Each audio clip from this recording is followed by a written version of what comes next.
ওগুলো মুখের কথা বলে তাই মানে না। দিদি মুখে এক কথা বলে, নির্দেশ দেয় আরেকটা।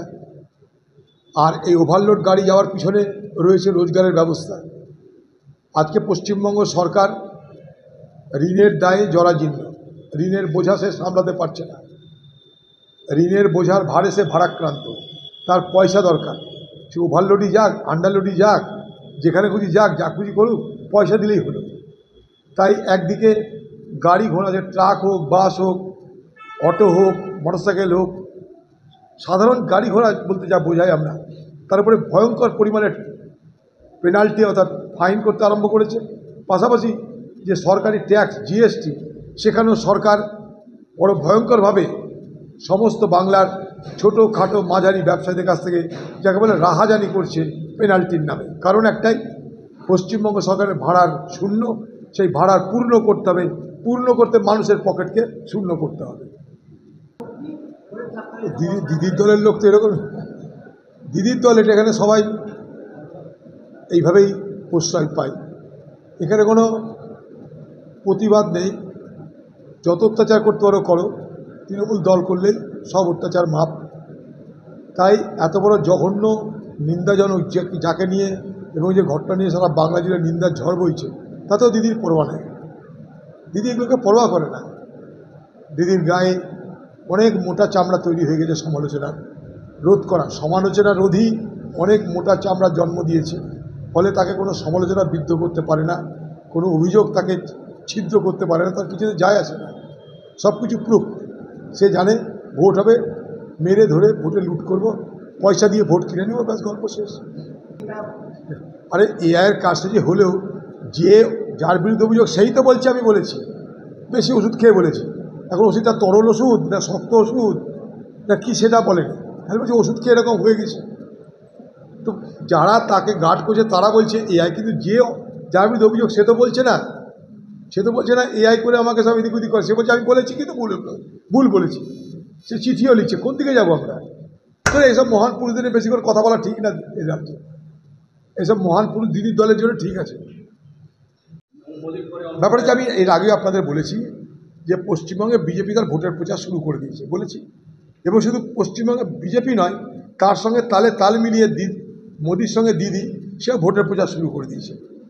নাহলে মোদির ভাষণ দেওয়ার সঙ্গে সঙ্গে তার পার্টি নয়, তাকে নিজেকে নবান্নে সাংবাদিক ডেকে বক্তৃতা দিতে হচ্ছে, প্রতিবাদ করতে হচ্ছে, বা কাউন্টার ন্যারেটিভ তৈরি করতে হচ্ছে। অর্থাৎ ব্যাপারটা কত পরিকল্পিত। মোদি বলবে, দিদি মোকাবিলা করবে, দিদি বলবে, মোদির মোকাবিলা করবে। বাংলার রাজনীতিতে ধ্রুবীকরণ অর্থাৎ সাম্প্রদায়িক বিভাজনের বাতাবরণ অলরেডি তৈরি হয়ে গেছে। সেটাকে আরও পোক্ত করতে, আরও সম্পৃক্ত করতে এসে গেছে অমিত শাহ। তো বিজেপির ব্যাপার আমি কি বলবো? পশ্চিমবঙ্গের মুখ্যমন্ত্রী সেই বা মুসলমানদের কী ভালো জায়গায় রেখেছে? দুজনাই সমান। ভোটের জন্য হিন্দু দরকার, ভোটের জন্য মুসলমান দরকার। তাই হিন্দুর যেমন গুরুত্ব নেয় পার্লামেন্টে, ভারতবর্ষের কেন্দ্রীয় সরকারে, পশ্চিমবঙ্গতে মুসলমানের কোনো গুরুত্ব নেয়। মুসলমান মারামারি করবে, জেল খাটবে, ভোট দিবে, বোমাবাজি করবে, গল্প শেষ। ওখানেও তাই, হিন্দু ভোট দিবে আমাদেরকে, বাকি কিছু দেখার দরকার নেই। এরা ভোটের রাজনীতি করে, সাম্প্রদায়িকতা রাজনীতি করে বেঁচে আছে, সেখানে সম্মানিত করে মর্যাদা দেওয়ার রাজনীতি করে না এরা। আপনার বাড়ি বা অফিস সাজানোর জন্য চাই এক অসাধারণ টাইলস কালেকশন? তাহলে আসুন tiles heaven, your tile destination. আমরা নিয়ে এসেছি হিন্দওয়ার ইটালিয়ান কালেকশন, উন্নত মানের বড় স্ল্যাব টাইলস, আধুনিক কিচেন টপস, আকর্ষণীয় স্যানিটারি ওয়্যার। এছাড়াও রয়েছে স্টাইলিশ ওয়াশ বেসিন, উচ্চমানের মার্বেল, টেকসই গ্রানাইট। আমাদের শোরুম অবস্থিত চান্দোয়া, কাঁচরাপাড়া, কল্যাণী এক্সপ্রেসওয়ে।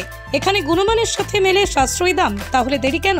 আজই চলে আসুন টাইলস হেভেনে। আপনার স্বপ্নের বাড়ি সাজানোর সমস্ত সমাধান এক ছাদের তলায়। Tiles heaven, your tile destination. কি ভাবছেন ফ্যামিলি নিয়ে কোথায় রসনা তৃপ্তি করবেন? আর চিন্তা নেই, রসনা তৃপ্তির সেরা ঠিকানা হোটেল ইউ2, যেখানে রয়েছে ফ্যামিলি রুফটপ রেস্টুরেন্ট, সঙ্গে থাকছে মাল্টি কুইজিন রেস্টুরেন্ট। পুল পার্টির সুবন্দোবস্ত রয়েছে ইউ2তে। এছাড়াও যে কোনো সামাজিক অনুষ্ঠান যেমন বিবাহ, জন্মদিন এবং অন্যান্য অনুষ্ঠান করারও সুবন্দোবস্ত রয়েছে। তাই আর দেরি না করে আজই চলে আসুন ইউ2তে। আমাদের ঠিকানা কল্যাণী এক্সপ্রেসওয়ে, কাঁচরাপাড়া, কাঁপা মোড় সংলগ্ন U2 hotel and restaurant. Chinese Chinese Chinese, শুধু চাইনিজ কেন, জমি খাওয়া দাওয়া মানেই কল্যাণী ঢাকেশ্বরী চাইনিজ রেস্টুরেন্ট। যেমন সুস্বাদু খাবার তেমনই রিজনেবল প্রাইস। তাই বাড়িতে বসে আর কি ভাবছেন? এই রেস্টুরেন্টের খাবার এখনো টেস্ট না করে থাকলে আজই চলে আসুন মাল্টি কুইজিন এই রেস্টুরেন্টে। আর তাদের পরিষেবা আপনাদের মন জয় করবেই।